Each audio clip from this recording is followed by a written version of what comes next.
Sejam muito bem-vindos. Evangelho do Amor. Então a pergunta é: que direito eu e você temos de produzir dano ao templo do Espírito?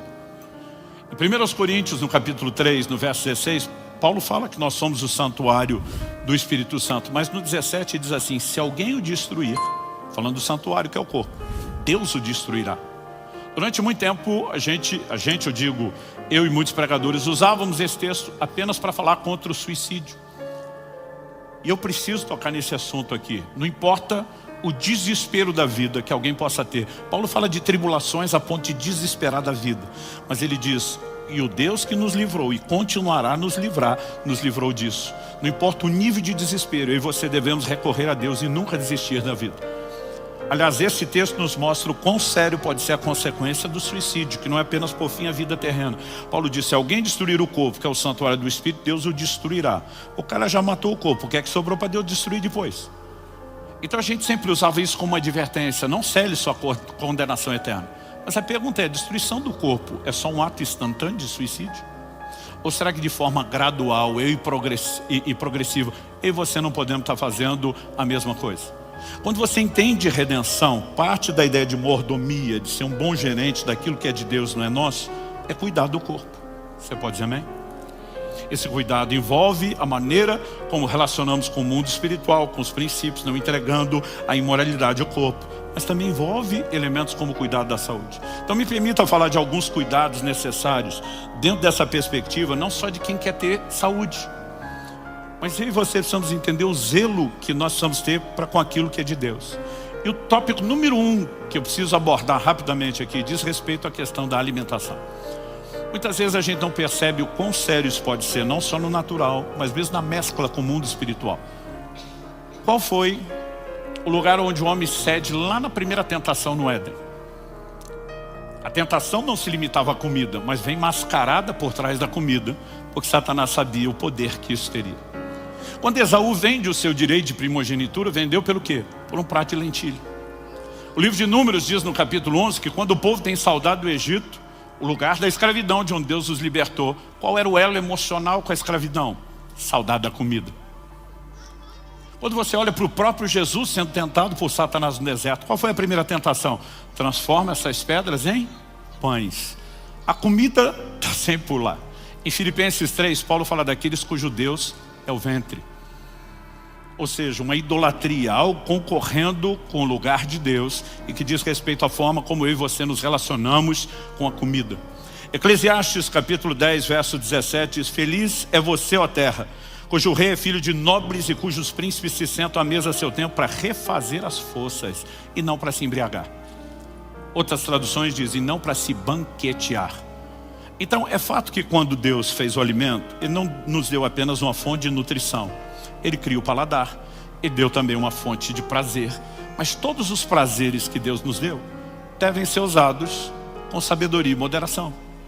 Deus também deu ao homem lá no Éden uma esposa e queria que o homem tivesse deleite espiritual, emocional e físico que envolve a vida e intimidade.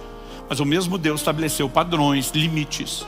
É por isso que você vai ler em Hebreus, no capítulo 3, no verso 4, digno de honra entre todos seja o matrimônio, bem como leite sem mácula, porque Deus julgará os impuros e adúlteros. Então existe limite. Paulo diz: cada homem tem a sua própria esposa, cada mulher tem o seu próprio marido, para fugir da imoralidade. Então o deleite sexual é a ideia de Deus, mas tem limites. Se for vivido fora dele, a coisa vira bagunça. A mesma Bíblia que ensina descanso, que não pode ser negligenciado, fala contra a preguiça. E você precisamos entender que não dá para transitar de um extremo para o outro dizendo é tudo a mesma coisa, porque não é. Então, há momentos onde eu e você precisamos reconhecer qual é a hora de um banquete, um deleite, mas nem toda refeição tem que ser festa e deleite. O Senhor Jesus, quando envia os discípulos, diz: comei de tudo o que puserem diante de vocês. Gente, durante anos, para mim o texto de Jesus era comei tudo. É sério, eu nunca parei para pensar. Comer de tudo é a variedade de alimentos. Muitas vezes eles chegariam em lugares para pregar o evangelho, onde as pessoas ofereceriam algo. E culturalmente, hoje isso é um problema menor do que na antiguidade, ou menor aqui no Brasil do que em outros países. Se você recusa o alimento, você fechou a porta ao evangelho, né? Então Jesus disse: comei de tudo. Durante anos eu acreditava que era comer tudo. Aliás, quando repetia, porque eu não só comia de tudo, mas de tudo dobrado, quando eu repetia, eu ainda tentava dar a base bíblica. Eu dizia, o anjo acordou Elias para comer, ele dormiu, então tirar uma cesta depois da comida é bíblico. E eu dizia, o anjo acordou e ele disse, come de novo. Um dia eu falei isso, o homem de Deus estava do meu lado e falou, mas ele andou 40 dias depois, quanto é que você vai andar depois dessa segunda refeição? Eu emudeci, fiquei quietinho, e a vontade era dizer, desculpa ter nascido, ter falado, comentado, mas muitas vezes a gente perde a perspectiva. Gente, eu continuo tendo um profundo apreço pela comida. A diferença é que a gente tem que pensar, nem toda refeição é banquete. Nem todo dia você precisa comer tanto ou comer de tudo. E nós podemos mudar algo. Primeira carta de Paulo aos Coríntios, capítulo 10, verso 31 diz, portanto, se vocês comem, ou bebem, ou fazem qualquer outra coisa, façam tudo para a glória de Deus. Durante muitos anos eu não comi para a glória de Deus, eu não bebi para a glória de Deus. E hoje eu não apenas me arrependo, mudei minha vida, mas tenho a missão de mudar a sua também. Alimentação é algo sério, eu não vou entrar no elemento científico. Mas gente, o intestino tem sido chamado pelos médicos, pela ciência, de o segundo cérebro. Todo o seu sistema de imunidade, ele é determinado pelo seu intestino, praticamente. Vou dizer todo, mas de forma bem abrangente. O equilíbrio hormonal. A maior parte das doenças hoje provém de uma alimentação errada. Abre comigo em segundo livro de Reis, capítulo 4. Eu já estava no finalzinho do meu livro e foi uma direção de Deus no ano passado escrever sobre o assunto. O Senhor me disse, chegou a hora. Eu vinha trabalhando isso há muito tempo. Eu escrevi um capítulo sobre alimentação, escrevi um outro sobre restrições alimentares, para entender a doutrina bíblica e a sabedoria. Coloquei um capítulo sobre jejum, na perspectiva de benefício físico para o corpo. Mas mesmo depois de ter falado tanto, eu me lembro que coincidiu, entre aspas, a leitura bíblica minha do dia. Eu estava em 2 Reis, capítulo 4. Eu vou ler do 38 ao 41. A Bíblia diz, Eliseu voltou para Gilgal, e havia fome naquela terra. Quando os discípulos dos profetas estavam sentados diante dele, Eliseu disse ao seu servo, põe a panela grande no fogo e faça um cozido para os discípulos dos profetas. Então um deles saiu para o campo a fim de apanhar ervas e achou uma trepadeira silvestre. A maior parte das traduções mais antigas especifica colossíntidas. E colhendo os frutos, encheu sua capa com eles. Voltou para casa, cortou os frutos em pedaços e os pôs na panela, mesmo sem saber o que era. Eu quero destacar isso. Mesmo sem saber o que era. O que eram? Verso 40. Depois deram de comer aos homens. Enquanto comiam do cozido, gritaram, morte na panela, ó homem de Deus. E não puderam comer. Mas Eliseu disse, tragam farinha. Ele a colocou na panela e disse, sirva as pessoas para que comam. E já não havia mal nenhum na panela. O Espírito Santo chamou minha atenção lendo esse texto. Disse, preste atenção nisso. O que é que aconteceu aqui? Eu falei para ele, pause. Fui atrás de todos os comentários bíblicos, materiais de estudo, para entender o que eram as colossíntidas. Nunca parei para pensar nisso. As colossíntidas, elas tinham uma propriedade laxante. Usada em pequenas quantidades, podiam ser medicamento para o intestino. Mas numa quantidade maior, elas poderiam produzir muito mais do que o desandado do intestino. Alguém poderia sangrar até a morte. E quando eles gritam morte na panela, não era algo simbólico, era literal, tanto que ninguém podia mais comer. Eu não sei como é que descobriram, porque o texto não dá detalhe. Se alguns já começaram a passar mal, nós estamos no meio de profetas, era o time da revelação. Não sei se alguém levanta para ter uma revelação, porque dos profetas você pode esperar tudo. Aliás, a gente brinca, quando um profeta encontra o outro, o jeito de cumprimentar é diferente. Ele olha para o outro e diz, você está bem, e eu como estou? Né? Já é tudo no nível da revelação. Não sabemos se foi isso, mas alguém diz morte na panela, e eles sabem que não pode comer.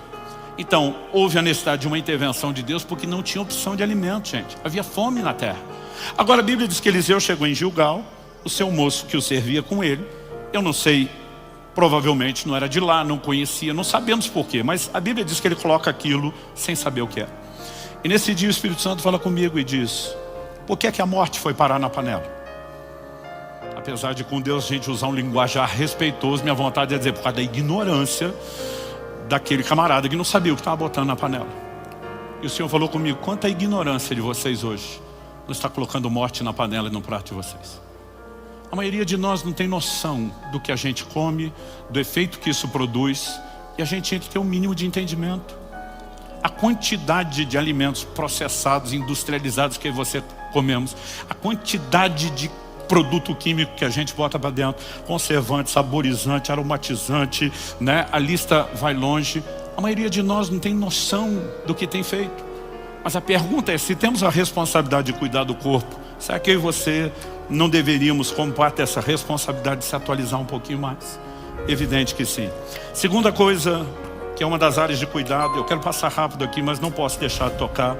Não é o problema de todos, tem gente que não tem problema nessa área e tem nas outras, mas diz respeito à questão do sobrepeso. É o jeito mais bonito da gente falar aí do excesso de peso. Em primeira carta de Paulo a Timóteo, no capítulo 5, no verso 16, eu lembro de um dia que eu estava meditando na epístola de Paulo a Timóteo. Eu cheguei nesse versículo e disse: se alguma mulher crente tem viúvas em sua família, socorra-as, para que a igreja não fique sobrecarregada e possa socorrer as viúvas que não têm ninguém. Você lê os versículos anteriores, Paulo está falando que as viúvas que não tinham arrimo de família, não tinham filhos ou netos para cuidar, a igreja ia acolher e cuidar delas. Mas ele termina dizendo, se a família pode cuidar, então a família faça, e a igreja se dedica a cuidar de quem não tem família. Por quê? Para que a igreja não fique sobrecarregada. A igreja não ia conseguir socorrer todas as viúvas.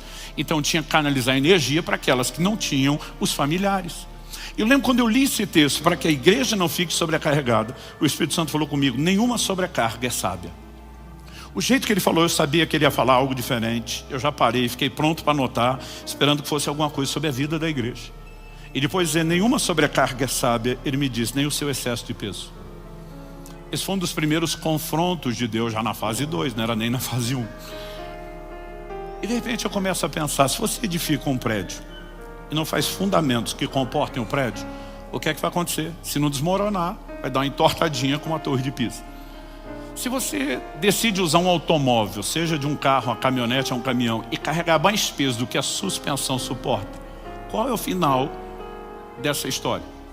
Mesmo a embarcação, se colocar mais peso do que pode, ela vai afundar ou naufragar. Agora, se para nós isso tudo é tão claro, como é que a gente vai deduzir que pode passar uma vida, anos com excesso de peso, achando que isso não produz dano ou resultado no corpo? E não estou nem falando só de sobrecarga nas juntas.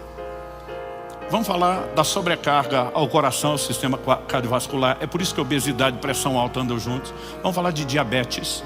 E a história vai longe. Então assim, hoje nós vivemos uma epidemia mundial de obesidade. Todo mundo acha que está bem. Durante muito tempo as pessoas diziam, tem que se cuidar. Eu dizia, isso é vaidade. Não, não é vaidade. A questão não é meramente a sua aparência, a sua forma. É o cuidado do corpo. Então essa foi uma das áreas que Deus corrigiu.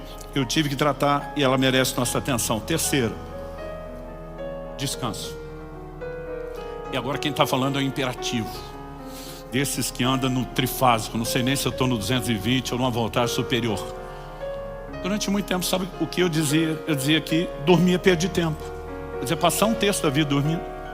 Eu lembro que um dia eu comentei com o médico, falei, se tivesse uma pílula para tomar e não precisar dormir, eu tomava. Ele falou, a pílula existe, graças a Deus que o senhor não descobriu. Durante muito tempo falei isso. Eu lembro de uma conversa com o Aldrin em 2014. Ele diz, Luciano, você precisa cuidar do sono e do descanso. Eu falei, dormir é perder tempo. Eu falei, eu durmo de 4 a no máximo 6 horas e estou bem. Ele falou, não, você não está bem. Você habituou o dano que você faz com o corpo. Você não tem noção do que você está fazendo com o seu corpo. Eu lembro de uma ilustração que ele me deu, depois de um argumento forte. E diz, o Criador faria o seu corpo com necessidade de descansar 8 horas. E você teria um plano melhor e mais inteligente do que o dele para viver a vida. De repente, essa é a hora que você tem que parar e dizer, quem tem razão é ele. E não é... Se inscreva para receber mensagens da Palavra de Deus para seu coração. Compartilhe essa mensagem para mais vidas serem alcançadas. Que você tenha um dia repleto de paz e de bênçãos vindas da parte de Deus.